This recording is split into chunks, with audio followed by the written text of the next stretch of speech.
Hello' friends, আপোনালোকৰ বহুতৰে মনত এটা বিষয়ৰ ওপৰত থকা কিছু কনফিউজন দূৰ কৰাৰ কথা ভাবিছিলোঁ। মোৰ ভাৱটো কেনেকৈ আহিল, মই আজি গুৱাহাটীৰ এখন ডাঙৰ দোকানত বজাৰ কৰি থাকোঁতে দুজন কোনোবা কোম্পানীৰ এজেণ্টে মোৰ ওচৰলৈ আহি সুধিলে, ছাৰ আপোনাৰ ক্ৰেডিট কাৰ্ড আছেনে? তেতিয়া মই তেওঁলোকক মোৰ ক্ৰেডিট কাৰ্ড নাই যিহেতুকে মই নাই বুলি ক'লোঁ। তেতিয়া তেওঁলোকে মোক ক্ৰেডিট কাৰ্ডৰ সুবিধাৰ বিষয়ে নানান বৰ্ণনা দিবলৈ ধৰিলে আৰু মোক তেওঁলোকৰ হতুৱাই ক্ৰেডিট কাৰ্ড এপ্লাই কৰাৰ কথা ক'লে। যিহেতু বৰ্তমান মোৰ ক্ৰেডিট কাৰ্ডৰ প্ৰয়োজন হোৱা নাই, মই তেওঁলোকক নালাগে বুলি কৈ তেওঁলোকৰ পৰা এৰা খালোঁ। এতিয়া কথাটো হ'ল, আপোনালোকৰ বেংকত একাউণ্ট থকাসকলৰ প্ৰায় সকলোৰে ডেবিট কাৰ্ড আছে, কিন্তু শতকৰা 90জনৰে ক্ৰেডিট কাৰ্ড চাগে নাই। মই ভাবোঁ আপোনালোকৰ মাজৰ বহুজনৰে ডেবিট কাৰ্ড আৰু ক্ৰেডিট কাৰ্ডক লৈ কনফিউজন হয়। আজি মই এই ভিডিঅ'টোত ডেবিট কাৰ্ড আৰু ক্ৰেডিট কাৰ্ডৰ পাৰ্থক্যটো জনাম, আপোনালোকে ভিডিঅ'টো শেষলৈ চাই থাকক। ডেবিট আৰু ক্ৰেডিট দুয়োখনেই হৈছে অট'মেটেড টেলাৰ মেচিনৰ কাৰ্ড, অৰ্থাৎ ATMৰ কাৰ্ড। ডেবিটখনৰ আকাৰ আকৃতি দেখিবলৈ যেনেকুৱা, ক্ৰেডিটখনৰো সম্পূৰ্ণ একে, কিন্তু নাম দুটা বেলেগ বেলেগ। এখন ডেবিট, এখন ক্ৰেডিট, আৰু নাম দুটাৰ লগতে দুয়োখনৰ কামো বেলেগ বেলেগ। এটা সময়ত আমাৰ বেংকবিলাকত কেনেকুৱা আছিল, নিজৰ জমা থকা ধন উলিয়াব লাগিলে ধন জমা থোৱা বেংকটোলৈ গৈ প্ৰথমতে শাৰী পাতিব লাগিছিল আৰু শেষত উইথড্ৰল ফৰ্ম এখন নাইবা চেক এখন জমা কৰি নিজৰ জমা থোৱা ধনৰ পৰা প্ৰয়োজনীয় ধন উলিয়াব পৰা গৈছিল। সেই সময়ত যেতিয়াই তেতিয়াই ধন উলিয়াব পৰা সুবিধা নাছিল। লাহে লাহে যেতিয়া বেংকত গ্ৰাহকৰ সংখ্যা বাঢ়িবলৈ ধৰিলে, তেতিয়া বেংকবিলাকে কি কৰিলে, অট'মেটেড টেলাৰ মেচিন মানে ATMটো বহুৱাই দিলে আৰু গ্ৰাহকসকলক এখন এখন ATM কাৰ্ড দিলে। এইখন কাৰ্ডৰ সহায়েৰে গ্ৰাহকে বেংকত ৰখা নিজৰ জমা ধনখিনি 7x24 আৱাৰ্ছত যেতিয়াই প্ৰয়োজন হয় তেতিয়াই নিজে উলিয়াবও পাৰে আৰু কাৰোবাৰ একাউণ্টলৈ ট্ৰেন্সফাৰ কৰিব পাৰে।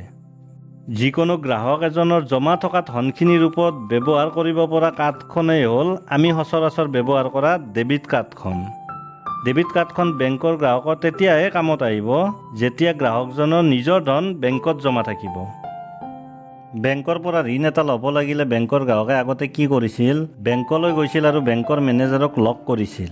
মেনেজাৰে তেতিয়া কি কৰিছিল, গ্ৰাহকজনৰ বেংকত থকা একাউণ্টৰ ট্ৰেনজাকশ্যন ৰেকৰ্ড চেক কৰিছিল আৰু যদি ৰেকৰ্ড ঠিক পায় গ্ৰাহকজনৰ ইনকাম অনুযায়ী লোন এটা চেংচন কৰিছিল আৰু কেইদিনমান পিছত গ্ৰাহকজনৰ একাউণ্টত ঋণৰ ধনৰাশিখিনি সোমোৱাই দিছিল আৰু গ্ৰাহকজনে সেই ধনখিনি উলিয়াই আনি কামত খটুৱাইছিল। ঋণ লোৱা ধনখিনি পৰিশোধ কৰিবলৈ গ্ৰাহকজনক বেংকে এটা সময় ধৰি দিছিল আৰু গ্ৰাহকে সেই মৰ্মে ঋণ পৰিশোধ কৰিছিল। এতিয়া গ্ৰাহকৰ কাৰণে ক্ৰেডিট কাৰ্ডখনো এটা ঋণ। লোনৰ পৰিৱৰ্তে বেংকে ক্ৰেডিট কাৰ্ডৰ সুবিধা কৰি দিছে। গ্ৰাহকৰ ইনকাম অনুযায়ী বেংকে ক্ৰেডিট কাৰ্ডত ঋণৰ লিমিট ধৰি দিয়ে, যেনে মাহটোত 10,000 খৰচ কৰিব পাৰিব, নাইবা 20,000 খৰচ কৰিব পাৰিব, নাইবা 30,000 খৰচ কৰিব পাৰিব, বা গ্ৰাহকজনৰ সামৰ্থ্য অনুযায়ী লাখ লাখো খৰচ কৰিব দিব পাৰে। ক্ৰেডিট কাৰ্ডখনৰ সুবিধাৰ কথা মই আপোনালোকক কওঁ। ধৰি লওক আপুনি বজাৰ কৰিবলগীয়া হৈছে, আপোনাৰ হাতত টকা নাই, তেতিয়া আপুনি কাৰ্ডখনৰ সহায়ত বিল পে'মেণ্ট কৰি বজাৰ কৰিব পাৰে। যিহেতুকে আজিকালি প্ৰায় সকলোতে কাৰ্ড পে'মেণ্টৰ সুবিধা হৈছে, বেংকত আপোনাৰ টকা নাথাকিলেও ক্ৰেডিট কাৰ্ডৰ সহায়ত আপুনি যিকোনো শ্বপিং কৰিব পাৰে। মাহৰ মূৰত আপুনি বেংকত টকাখিনি দি দিলেই হ'ল। আপুনি যদি ক্ৰেডিট কাৰ্ড ব্যৱহাৰ কৰি আছে তেতিয়া দুটা কাম নকৰিব।